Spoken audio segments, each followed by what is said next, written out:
Ano ang permaculture? Ano ang mga ethics at ang mga prinsipyo na gumagabay sa permaculture? Ako ay si Niam Sia, grade 7 sa Abbas Orchard School, Malvar, Batangas. At ngayon, andito ako sa Habilin Farms.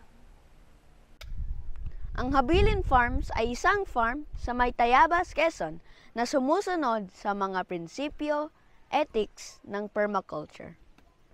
Ito ay pag-aari ni Ginoong Ben Francia at sa website nila ay nakasaad na kasabihan, transforming lives, landscapes, and communities through permaculture. Sagutin naman natin yung mga tanong na sinabi ko kanina. Ang umpisang tanong, ano ba ang permaculture? Ang permaculture ay katulad ng organic farming.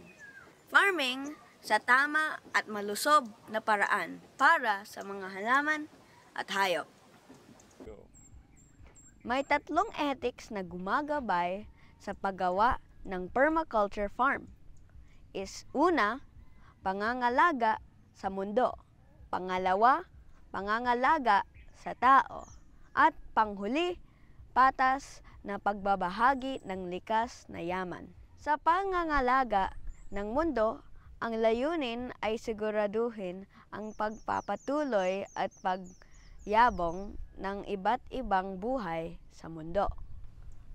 Pangalawa, pangangalaga sa tao. Itong ethic ay tungkol sa pag-aalaga sa atin mga tao.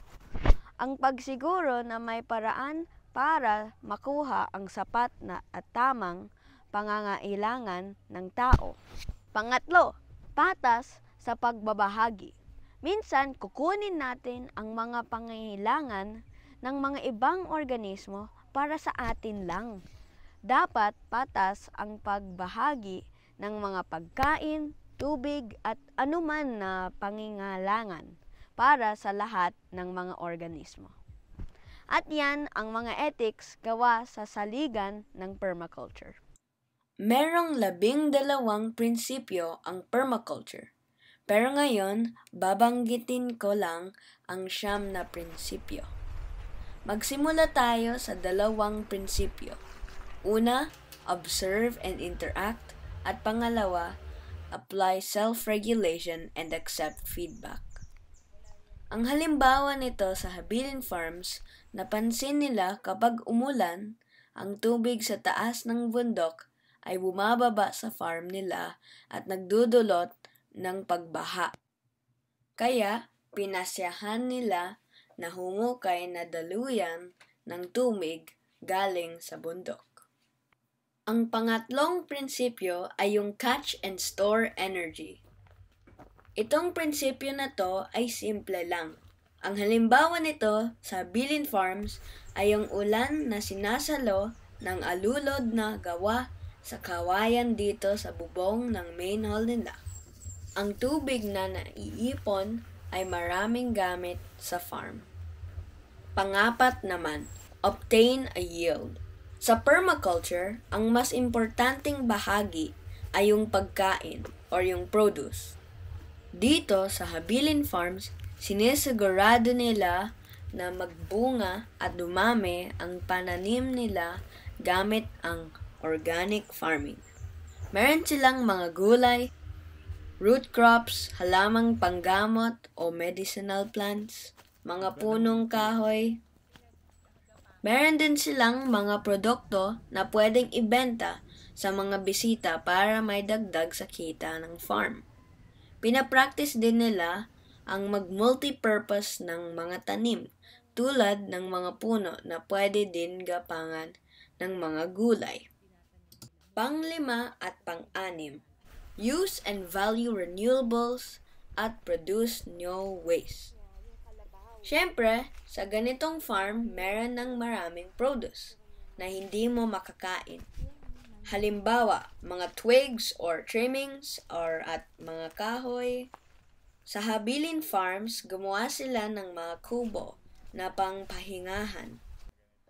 Ginamit nila bilang construction materials ang mga kahoy mula sa puno at pananim.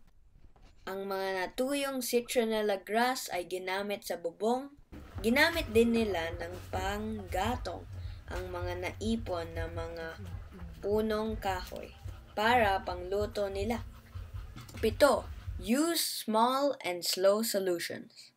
Dito sa farm, gumawa sila ng raised beds para sa tanim nila. Ang paggawa ng raised beds ay mahirap at matagal gawin. Itong raised beds ay para maprotektahan ang tanim at ang soil mula sa mga pests. Kailangan mo magtipon ng kahoy, kailangan mo din buuin. Mahirap talaga pero ginawa nila. Sa halip na gumamit ng mabilis na solution katulad ng pesticides. 8. Use edges and value the marginals. Dito sa farm, importante ang mga bakod o yung mga perimeter fence nila. Ito ay nagsisilbing protection mula sa mga contaminants mula sa labas o mula sa ibang katabing farms na hindi organic farms. Meron din tinatawag na vertical edges. Makikita na iba't iba ang mga taas ng mga puno at tanim. Dahil dito, nagkakaroon ng biodiversity sa farm. Na-accommodate ang mga iba't ibang hayop o insekto na gustong tumira sa mataas na puna o sa mababa na halaman. Panghuli, creatively using and responding to change. Dito sa Habilin Farms, meron silang dating malaking puno na nagproproduce ng lilim. Pwede siyang maging tambayan pero isang araw nakidlatan ang puno at tuluyang namatay. So ano ang ginawa nila? Itinabi nila ang mga sanga at ginamit ito pangtayo ng viewing deck na ito. At ang resulta, magandang viewing deck at magandang tambayan. At makikita niyo rito ang mga ibabang bahagi ng puno na yun. At yan ang mga prinsipyo ng permaculture.